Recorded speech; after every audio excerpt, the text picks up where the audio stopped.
Bom, torcedor vascaíno, tá chegando a hora, meu amigo.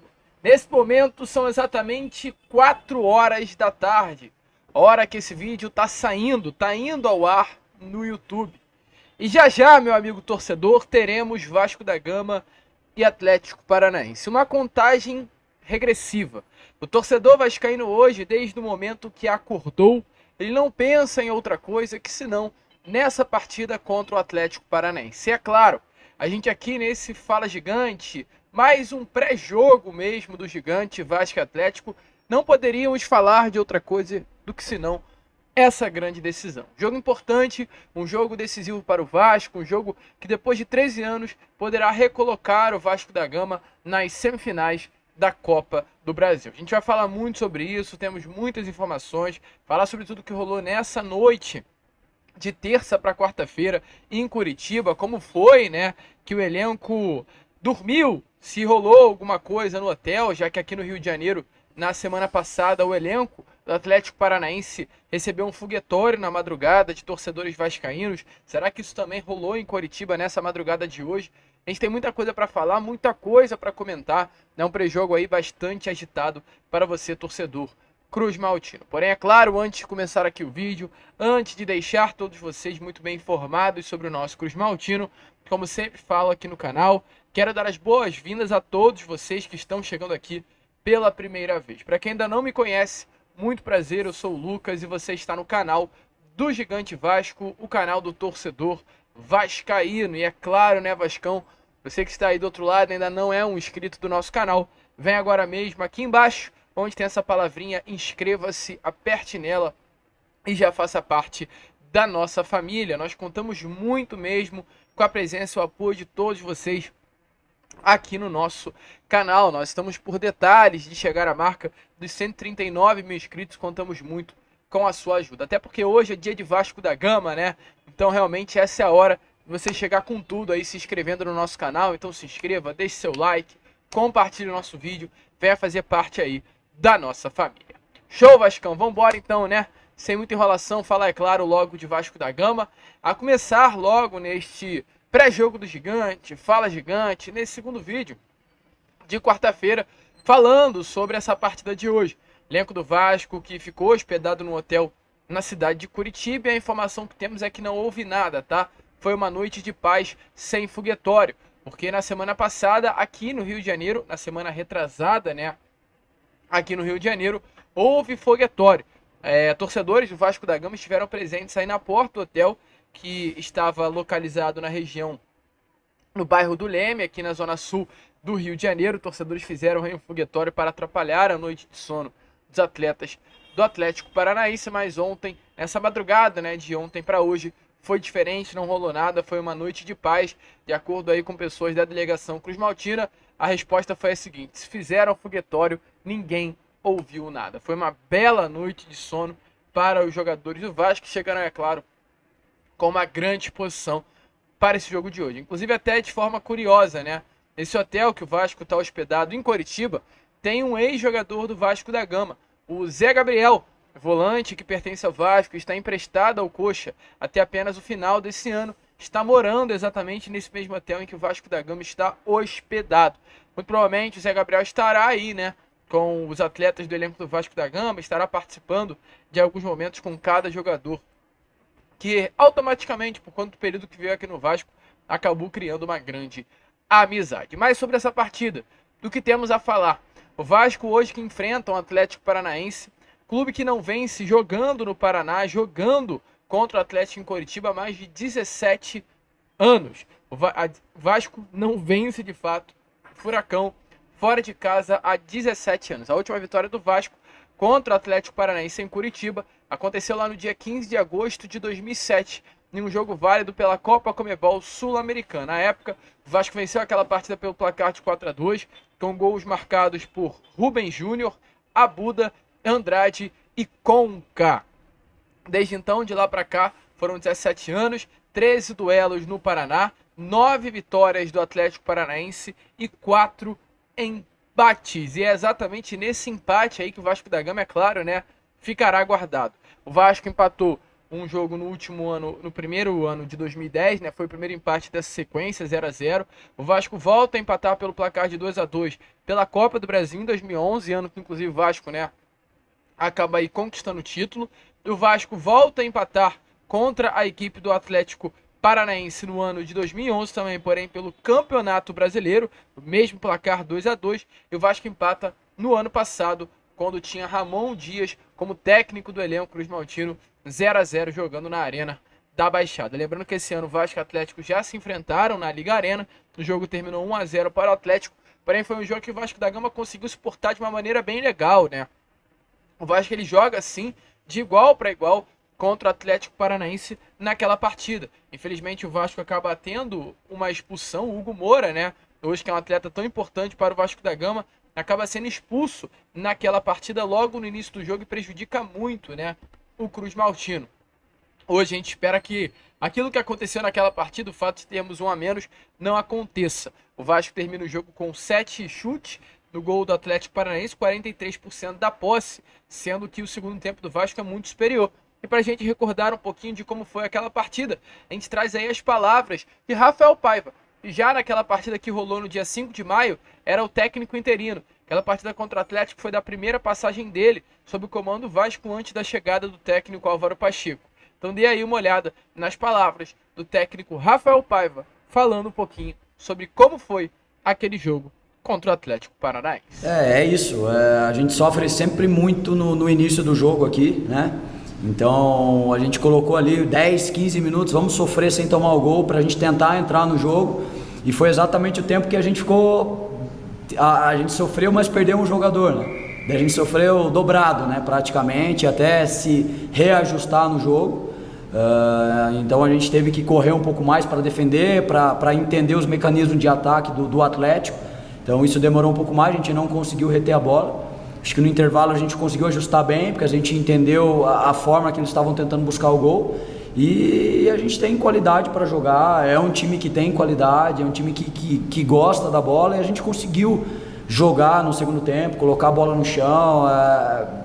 Poderíamos ter terminado melhor as jogadas, mas eu acho que a gente conseguiu ficar mais com a bola. Eu acho que é isso que a gente tem que tentar levar para o próximo jogo, né? Se tem alguma coisa boa numa derrota como essa, é o quanto a gente soube sofrer sem tomar o segundo gol e ter a posse, saber que a gente tem qualidade para jogar, para tentar buscar o gol, e é isso que a gente vai tentar levar para o próximo jogo. É muita coisa, né? É muito difícil você prever que isso vai acontecer, são circunstâncias do jogo. Aqui qualquer adversário, acredito que sofra muito no início do jogo pela velocidade da bola, pela velocidade do kick da bola, né? Então acho que foi isso que aconteceu também.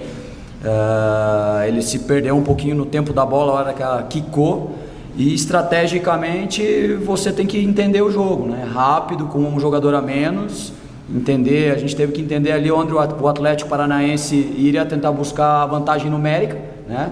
Mas é um time muito inteligente, movimentou bastante, então gerou tanto espaço pelo lado do campo, os cruzamentos, quanto as bolas por dentro, de meio espaço, e a gente teve que perceber o jogo para tentar se equilibrar melhor. Acho que a gente sofreu mais 10, 15, 20 minutos talvez após a expulsão, mas depois a gente conseguiu perceber o jogo e se equilibrou melhor para defender, principalmente no segundo tempo. Então, meu amigo torcedor vascaíno, a gente espera que seja, né, exatamente com essa vontade, com esse brilho, com esse foco, que o Vasco da Gama enfrente a equipe do Atlético Paranaense hoje, que diferente do que aconteceu, né, lá no último dia 5 de maio. Hoje o Vasco da Gama vá no Paraná e consiga pelo menos um empate. Um empate mínimo aí, 0-0, já coloca o Vasco da Gama nas semifinais da Copa do Brasil. A gente, pelo Acorda Vascão, hoje de manhã, chegou a comentar com vocês sobre a situação, né, de Jean Davi e também de Puma Rodrigues, dois jogadores que entraram em campo ontem com as suas seleções.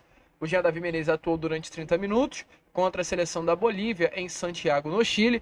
Já o lateral direito Puma Rodrigues, ele acabou não entrando em campo, mas esteve presente na partida do Uruguai contra a equipe da Venezuela em Maturim. A informação inicial que nós tínhamos é que logo após a partida, ambos estariam se deslocando dos seus países, né, que estavam, no caso Jean Davi do Chile e Puma Rodrigues da Venezuela, e viriam para o Paraná. Mas não foi assim que aconteceu. A viagem de Jean Davi, ela dura mais ou menos 3 horas do Chile para o Paraná. Já a viagem aí de Puma Rodrigues, ela dura algo em torno de 6 horas, uma saída da Venezuela e uma chegada aí em solo curitibano. E a informação que nós temos é que os dois estão nesse momento a caminho do Paraná. A expectativa é que, inclusive, nessa hora que o vídeo está saindo, que é 4 horas da tarde, os dois já estejam junto com a delegação do Vasco da Gama. Informações é que eles são aguardados aí na delegação, né, até as 4 horas da tarde. Então, como esse vídeo está saindo aí exatamente às 4 horas, a expectativa é que nesse momento eles já estejam aí junto com o elenco do Vasco da Gama nesse hotel em Curitiba. Lembrando que, além disso, também ambos serão reavaliados. Passarão aí por uma reavaliação junto ao departamento fisiológico, né, do Vasco da Gama, para o departamento fisiológico do Vasco entender se tanto Puma quanto Tian Davi Menezes terão ou não condições físicas de estarem à disposição do técnico Rafael Paiva para esse jogo de hoje. O Vasco que fretou 2 aviões aí para poder contar com esses atletas. E sobre a partida, o que temos a falar aqui a você, torcedor vascaíno, sobre esse jogo tão importante, né? Um jogo aí que marca a noite desta quarta-feira. Um jogo que marca, inclusive, momentos diferentes, tanto para Vasco quanto para Atlético Paranaense. Atlético Paranaense que, diferente do Vasco da Gama, vem de 3 resultados negativos em sequência, tá? Nessa temporada de 2024. Dentre esses 3 resultados negativos, 2 deles foram 2 derrotas para esse mesmo Vasco da Gama. O Atlético, ele no domingo retrasado, dia 1º de setembro, ele enfrenta a equipe do Palmeiras e perde pelo placar de 2-0 jogando na mesma Arena da Baixada. E antes de enfrentar o Palmeiras, o Atlético sofreu 2 derrotas para o Vasco da Gama pelo Campeonato Brasileiro em São Januário, 2 derrotas pelo placar de 2-1.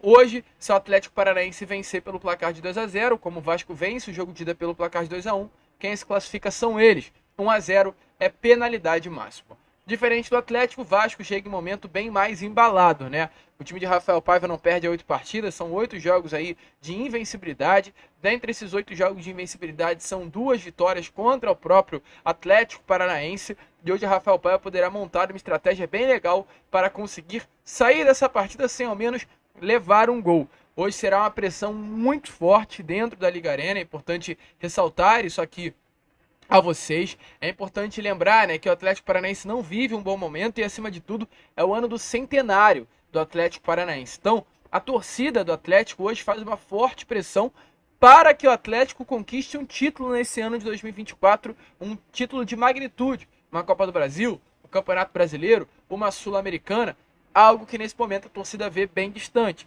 Até porque, além de um mau momento nas competições que disputa, a torcida entende que hoje o presidente do Atlético Paranaense, que é Mário Celso Petralha, não faz um bom trabalho à frente do clube. O Atlético hoje é o 12º colocado do Campeonato Brasileiro, com 6 pontos atrás do Vasco da Gama. Essa é a situação, com 5 pontos, atrás do Vasco da Gama. Com relação às equipes, a gente tem a informação sobre a equipe do Atlético Paranaense, do técnico Léo Link. O técnico do Atlético Paranaense contará com alguns retornos para esse jogo de hoje, como, por exemplo, de Léo Link, Pablo e Thiago Heleno. Mas a informação é que, mesmo diante do retorno do goleiro Léo Link e do atacante Pablo, apenas o zagueiro Thiago Heleno que deve começar como titular nessa partida de hoje. Informações é que o time deve ir a campo exatamente dessa forma, com o goleiro Mikael, um jovem jogador do Atlético Paranaense que se destacou nesse último jogo do Atlético contra a equipe do Palmeiras pelo Brasileiro. Além disso, um sistema defensivo composto por Thiago Heleno, Kaique Rocha, Eric e Esquivel. Um meio-campo composto por Gabriel, Christian e Zapelli. Fernandinho, um dos grandes nomes, né, aí desse meio-campo do Atlético Paranaense, seguirá de fora. E uma trinca ofensiva composta por Canóbio, Coelho e Mastriani. Já olhando para o Vasco da Gama, é um Vasco que vem também com muitas mudanças. Lembrando, Felipe Coutinho seguirá sendo desfalque, não viajou com o grupo para o Paraná. O jogador aí sofreu uma lesão e logo em seguida contraiu um quadro da Covid. Não viajou exatamente por conta disso. O clube optou por preservá-lo e poupá-lo para que possa ter ele nesse próximo domingo contra a equipe do Flamengo. Além de Coutinho, o Vasco da Gama também não contará com o zagueiro João Vitor. O João Vitor é o jogador que acabou levando o cartão vermelho contra o mesmo Atlético Paranaense no jogo de ida das quartas de final da Copa do Brasil em São Januário na semana retrasada. Então, por estar suspenso, não joga. E o Rafael Paiva teve que montar uma outra estratégia para o sistema defensivo. Ainda há dúvidas com relação à equipe que vai a campo, tá? Mas pelo que foi visto aí nesses treinos, a expectativa é que o Vasco vá sim, com uma zaga praticamente certa, Léo, Maicon, Paulo Henrique e Piton, e a grande questão fica na parte do meio campo. A expectativa inicial é que o Vasco vá com o Matheus Carvalho e o Hugo Moura, mas o Paí ainda é dúvida para essa escalação.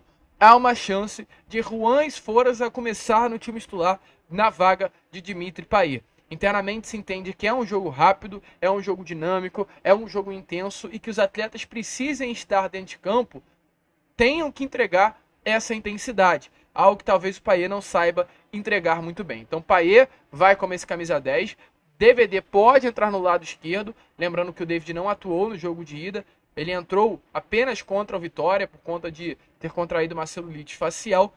A expectativa, porém, de que caso o David não entre, a Emerson Rodrigues possa vir a ser o titular. Na direita, Ryan, no lugar do Watson, que jogou a partida de ida, porém, infelizmente, por conta aí de um processo cirúrgico, ele teve que passar desfalque ao Vasco nesse jogo de volta, e o atacante Pablo Verret. Só uma correção, o Watson não entrou em campo no jogo de ida, né? O Watson entrou em campo apenas na partida contra o Atlético pelo Campeonato Brasileiro. Então esse deve ser aí o Vasco da Gama, que vai a campo hoje contra esse Atlético Paranaense. Um jogo importante, um jogo duro, um jogo decisivo. Eu quero saber de você aí nos comentários quanto você acha que será essa partida. Tá empolgado, meu amigo torcedor vascaíno? Acha aí que vai dar certo? Acha que vamos conseguir passar pelo Atlético e chegar às semifinais da Copa do Brasil? Deixa aí a sua opinião nos comentários. E só para você que chegou de paraquedas nesse vídeo, arbitragem Wilton Pereira Sampaio de Goiás e no VAR Igor Júnior Benevenuto. E para fechar aqui esse Fala Gigante, falar sobre a última informação que acabamos de ter aí, através do blog do Rafael Reis, o jornalista do portal UOL, que confirmou nesse momento que Sérgio Ramos, o zagueiro, passagens por Sevilha, Real Madrid, foi oferecido ao Vasco da Gama. Além do Vasco da Gama ter o nome de Sérgio Ramos em mãos, também o nome do atleta foi oferecido para Botafogo, Flamengo e Corinthians. Nesse momento aí, o zagueiro e empresário do jogador, que cuida da carreira do atleta, veio oferecendo o nome de Sérgio Ramos a alguns clubes aqui do futebol sul-americano, dentre esses os clubes, no caso do futebol sul-americano, esses 4 citados, Vasco, Flamengo, Botafogo e Corinthians, foram um dos nomes, foram um dos clubes, né, que receberam aí o nome de Sérgio Ramos. Primeiro mercado, né, que o empresário de Sérgio Ramos buscou foi o mercado do Oriente Médio, mas nenhum clube quis fechar com o jogador, que tem hoje 38 anos de idade, está livre no mercado após passagem pelo Sevilha, e agora ele tentou no Brasil, mas também não obteve sucesso. Sérgio Ramos é um atleta que vem recebendo um salário altíssimo, e ontem, né, na entrevista coletiva que Marcelo Santana deu dentro do CT Moacir Barbosa, acredito que esse nome aí que Marcelo Santana fala sobre a questão de zagueiro é o próprio Sérgio Ramos. Ele diz a seguinte aspas, a gente não vai trazer o vídeo aqui, mas vai trazer as aspas de Marcelo Santana. Ele diz assim, olha, abre aspas, o Vasco não tem capacidade de pagar 1 milhão em um zagueiro, é fora da realidade financeira do Vasco. Então quando a gente tem esse tipo de situação, a gente prefere confiar no nosso grupo. Essa é a informação que tínhamos aí a trazer a vocês. Então, Sérgio Ramos foi esse nome aí colocado, muito provavelmente, esse nome colocado mesmo do Vasco, muito provavelmente foi esse nome citado aí ontem na entrevista coletiva de Marcelo Santana como o zagueiro que recebe R$1 milhão. Fica a dúvida, você acha que valeria a pena pagar R$1 milhão no Sérgio Ramos? É um nome que traz visibilidade, é um nome que vende camisas, é um baita de um reforço também. Mas não sei, deixa aí a sua opinião nos comentários. O Vasco fez a sua opção, eu gostaria muito de saber a sua opinião. A gente vai ficando por aqui. Contamos muito aí com o seu like, com o seu joinha, com o seu gostei. Hoje é dia de Vasco da Gama, hoje é um dia importante, hoje é dia de quartas de final da Copa do Brasil, ansiedade a mil e, meu amigo, é dia decisivo. Vambora, vascaíno! Se inscrevam, compartilhem e, como sempre falamos aqui, saudações vascaínas!